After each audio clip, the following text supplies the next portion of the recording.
Hey everyone, George here. So back a few episodes ago, I talked about 1031 exchanges and how they let you defer capital gains when you sell investment property. Today we're going one level deeper because there's a version of 1031 exchanges that heavily favors contractors, builders, and real estate developers. And most people don't even know this exists. It's called an improvement exchange, sometimes also known as a construction 1031. And if you understand this, you stop being a passive buyer of properties and start manufacturing your replacement property instead. So without further ado, let's get started.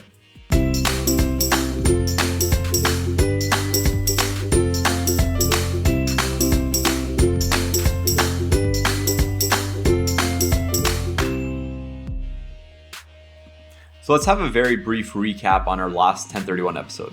A 1031 exchange lets you sell investment or business property and defer capital gains tax as long as you reinvest into qualifying replacement property within strict IRS timelines.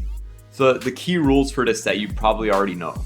Number one, it must be investment or business property. That is not your personal residence. Number two, you have 45 days to identify the replacement property.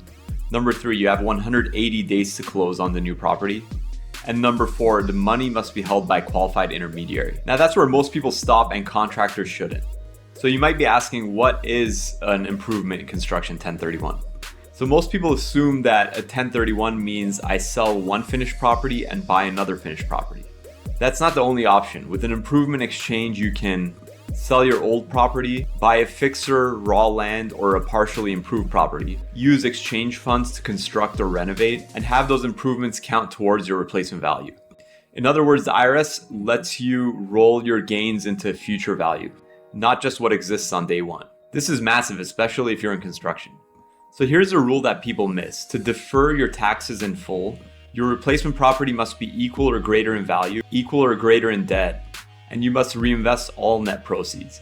But what if the deal you want either is underbuilt, needs work, or is just raw land? An improvement exchange lets you say, I'll get to the required value, just not on day one.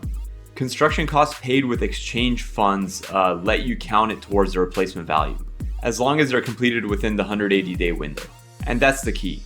So for example, if you sell a property for $2 million with a $1.2 million taxable gain, you identify a rundown commercial building for $1.4 million. Normally that would fail a 1031 because it's too cheap. But take the same situation, same commercial building you identified for $1.4 million, and you allocate $600,000 of exchange funds to improving this property. Structural upgrades, tenant improvements, build outs.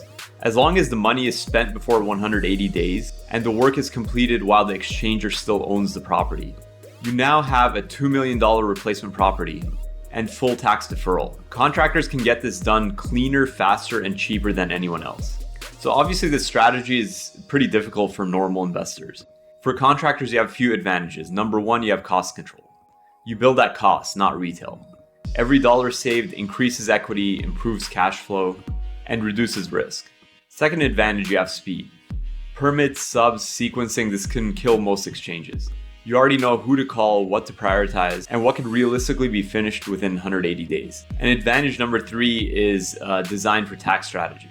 You can front load qualifying improvements, focus on value drivers the IRS recognizes, avoid wasting exchange funds on qualifying items.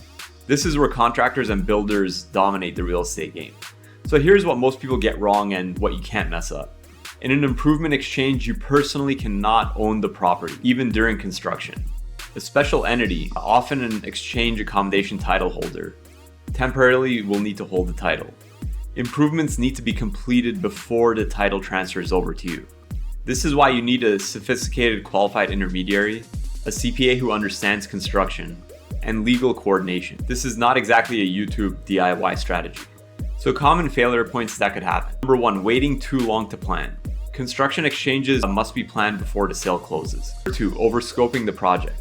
If it can't be completed in 180 days, it won't qualify. Number three, assuming that all costs would qualify. Soft costs, design costs, and certain other costs may or may not qualify, so the details do matter. And number four, using advisors who've never done one. So again, this isn't DIY or amateur territory. You want to get with somebody who's done one before and who's experienced in this. So again, to make full circle on all this, if you're a contractor doing real estate and only using basic 1031, you're leaving a lot of money on the table for sure. You can do improvement exchanges that let you control value creation, defer massive taxes, and scale faster than passive investors. And with this strategy, you could potentially buy a cheaper property, which would normally fail a 1031 test. And as long as by day 180, title transfers to you, improvements are paid for and completed, and the total value, including the improvements, exceeds the previous property's value, then you're good on this whole thing in terms of you're able to defer the entire capital gains tax, that sweat equity, and just have those proceeds straight up, like as in pay no tax on it. So I hope you found this helpful. If any of this applies to you or you need help, you have any questions, please feel free to book a time. Our link is down in the show notes, and see you in the next one.